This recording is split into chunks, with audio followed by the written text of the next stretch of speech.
Good morning and welcome to Leon County Today with Sheriff Walt McNeil. I'm Sean DeKnight, and Sheriff, our topic today is a topic that really has resonated throughout our community. There's been a lot of conversation about homelessness and how do we go about helping those vulnerable individuals in our community. You know, homelessness is not only a problem for Tallahassee, Leon County, but it's a problem all across our country. And I've looked at what places in California have done. There have been some mixed applications of how do we deal with these particular issues and problems and these people who are there.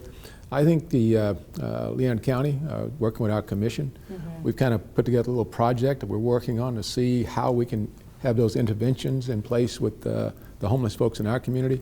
We're just in the embryonic stages of getting this done, but I'm optimistic that we can get some very positive things that are happening in our community. We'll deal with the persons out there who are homeless, people who are in dire need of food.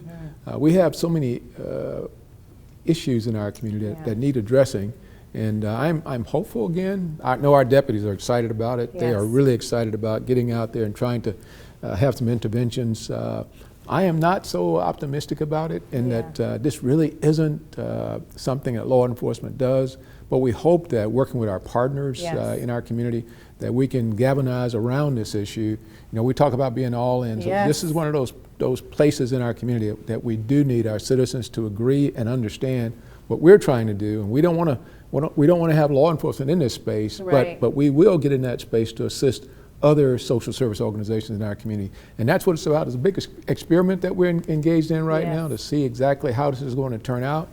And I'm hopeful that we will go back to the commission in about 6 months and say, here are the things we encountered, and these are the things we need, we think we should deploy in terms of trying to address this major issue. Yeah, and we're talking about our HOST unit, which is brand new at the Sheriff's Office. It's 2 deputies, and this has come at the request of the county. So HOST is our Homeless Outreach Street Team, and I don't think we could have picked 2 better deputies to really kick this off. Oh my goodness, no. I tell you, Pacioli is just outstanding, and he understands the issues, and he relates to people extremely well. And Bernie is just a jewel. He's been on your staff for a while. And we picked the very best out there. So if it can be done, those 2 will get it done. All right, we're going to dig into that today. And we're also going to talk with Big Bend Continuum of Care, really our partners as we walk this journey. So we want everybody to stick around. There's much more to come as it relates to this topic. But first, let's check in with Jimmy Goodman for our Crime Tip Tuesday. Good morning, everyone. I'm Jimmy Goodman with the Leon County Sheriff's Office, and this is your Crime Tip Tuesday. How to protect yourself when walking alone. Time's changing again. A lot of people are waking up early in the morning to get their exercise before they go to work. Here's a few tips to make sure you're safe. Avoid the dark, vacant, and deserted areas, and use well-lit, well-traveled routes. Avoid the dark hours if you can. Always carry a flashlight with you and your cell phone. Dress in reflective clothing and comfortable shoes which will not hamper movement. If you think you're in trouble, move away from that person or that threat if possible. Join any group of people nearby. If they're across the street or in front of you, increase your pace. Have a great week. Be safe out there. Welcome back. Joining me now is Street Outreach Coordinator for the Big Bend Continuum of Care, Sarah Kassoon. Sarah, for those who may not be familiar with the BBCOC, tell us about that, about the Big Bend Continuum of Care. The Continuum of Care is an agency. We're a function of HUD, and we assist service providers provide services to those experiencing homelessness or at risk. So we work through grants and programs to help them connect these individuals with services. HUD, I didn't realize that. And from HUD, you're financed through HUD, is that? We kind of work as a funnel for the grant money that the service providers are awarded. So we receive it, we distribute it with them, and we set up strategic plans and goals to implement it correctly. Okay. So Sarah, are there any misconceptions out there about the homeless population or about your organization? Yeah, from my experience working with those experiencing homelessness, a lot of people think it's a choice to be outside, or that there's some sort of issue that they have that prevents them from choosing better. But in my experience, 9 times out of 10, homelessness is really a lack of choices, where someone has come upon hard times or an unfortunate series of events that kind of build upon each other and dig a real deep hole that's hard to get out of by yourself. Wow. With that, with those problems, what are some of the strategies that you all utilize to impact the homeless population? So our service providers and us operate from a housing first perspective. What that means is we focus on making sure your housing needs are met, while we then after focus on the rest of your concerns. So if you don't have shelter, it's really hard to think long term and to set goals for maybe some other things that you may want to address, like your mental health or anything like that. So we focus on getting you shelter and removing you from that crisis mode and intervention that prevents you from thinking long term. Okay. Now I am really excited about, first of all, thank you for what you all do, but I'm also excited about the partnership we have with the Big Bend Continuum of Care and the Leon County Sheriff's Office host deputies. What's your experience been, and what do you think about that partnership? Yeah, so it's a fairly new partnership. I have been out and about with both deputies. It's been a pleasant experience so far. We're really focused on building relationships between them and those experiencing homelessness, as well as our service providers, since they will be serving in that liaison role, like our other street outreach coordinators who will be referring to our service providers. So they really are working on getting to know the community, our unhoused neighbors, as well as getting familiar with the services that are available to them. So I definitely have enjoyed the time I've spent with them. It's a learning process. We're all trying to see how we can help each other in our respective functions. Now, we're working pretty good together, but if there's somebody out there right now who's on the verge of homelessness or knows that a family member who are homeless out there, what kind of advice and what kind of assistance can you offer them? Well, I have contact information for myself, the street outreach coordinator for the COC. They can call 850-759-1895, or even email outreach@bigbendcoc.org. That information should be available on the Big Bend COC's website, so if you're not sure how to get in contact with us, just Google us. Like I said, I work with the host deputies, so if you get in contact with any sheriff deputy out there, right. Make sure you're trying to get in contact with us, and I'm sure one of them will send us our way. Well, Sarah, thank you. Is there any story you can tell real quickly about homeless persons and how you helped them, or how our hosts have helped them so far? There are a lot of individuals that we come across on the street who might have needs that are greater than what any one of us can provide. And from what I've seen from the host deputies and our outreach providers through the COC is that the commitment to being there for that individual, regardless if you can meet all of their needs, that's something that really has been helpful in, like I said, building those relationships. So it's not always an easy solution. Things don't happen overnight, but all you can do is keep showing up time after time and hope that what you're offering is going to be useful. Thanks, Sarah. And up next, an LCSO host deputy tells us about the new role and his interactions with people experiencing homelessness. Stay tuned. We're back with Deputy Randall Pacioli, one of LCSO's 2 host deputies. Randall, tell us about host and what's your mission out there? So host is obviously a newly created unit, the sheriff's office. It's comprised of 2 deputies, me and Deputy Hernandez. And our mission is to, work in coordination with our community partners, to help reduce the risk of homelessness, in Leon County. Now, you've only been out there about 2 weeks or so, and by the way, you've done a great job. All the glowing remarks I hear, but tell us about what it's like. What have you found in the last 2 weeks? Sheriff, it's kind of been eye-opening. Getting out and just having a conversation with people, finding out, things that they've been through, maybe how they became to experience homelessness, and just building that rapport and relationship with them that, we're here to help them, kind of tell them that, like, hey, we're here to help, what services can we provide, what can we link you with, and a lot of them, just don't know how to get to those services. So it's been really good for us to kind of start building that relationship with with people experiencing homelessness, to know that we're going to continue to be coming out. So it's been really eye-opening, and it's been really good for us. Even some of the success stories that we've had of getting people from one place to another, getting them connected, has been really good. It's been kind of heartwarming, and it just kind of drives you every day. Yeah, Patch, talk for a minute. Let the audience know. Tell us one of those success stories you've experienced out there. We encountered a lady who had just rolled into Tallahassee from another state, and she had no idea where the Kearney Center was for shelter.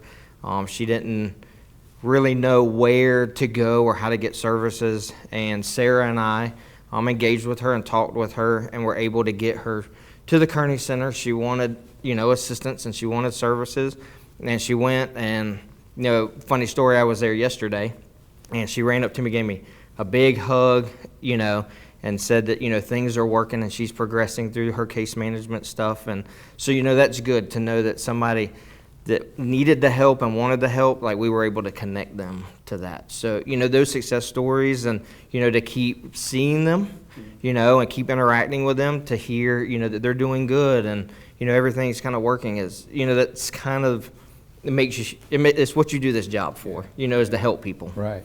Talk about the relationship with our social service organizations out there. How is that working out? It is good. We, working with Sarah and working with the other outreach coordinators and the service providers, as we're communicating. We're talking through the day of, hey, I have this person, or hey, can you help this, or no, but you need to go this direction. So that communication piece for us is really vital to when we're trying to get somebody to the proper services or get them to where they need to go, is that communication, with these providers, because they know what they do. Now, primarily with Big Bend Continuum of Care, are there other providers out there we're working with? Or? Yes. So we have outreach from the Kearney Center, outreach from Ability First. The city of Tallahassee has a gentleman, Ron, that comes out with us. So we're able to kind of bounce things off of everybody. And even if they're not with us every day or out, we're able to call them on the phone. So we're sending referrals to them, but it's also that communication piece on the backside that is really vital. Now, Pat, you were also a school resource deputy and did a great job there. We were thinking about not letting you go, but how has this role kind of matched with the role of school resource deputy? So, I spent about 4.5 years or so in school resource and absolutely loved it. Loved the kids, and it's similar. You build relationships, and I built relationships with the kids at school because there were services that they needed as well. So it's a connection of services, in the school setting, that you're trying to help them get through some of their daily struggles or issues that they're having, whether that's at home, whether that's at school. Well, that just kind of transferred out, right? Because we're still doing the same thing. We're connecting with services. We're trying to get people the help that they need, and just building those relationships and that trust, Well, Pat, great job. We're very proud of you.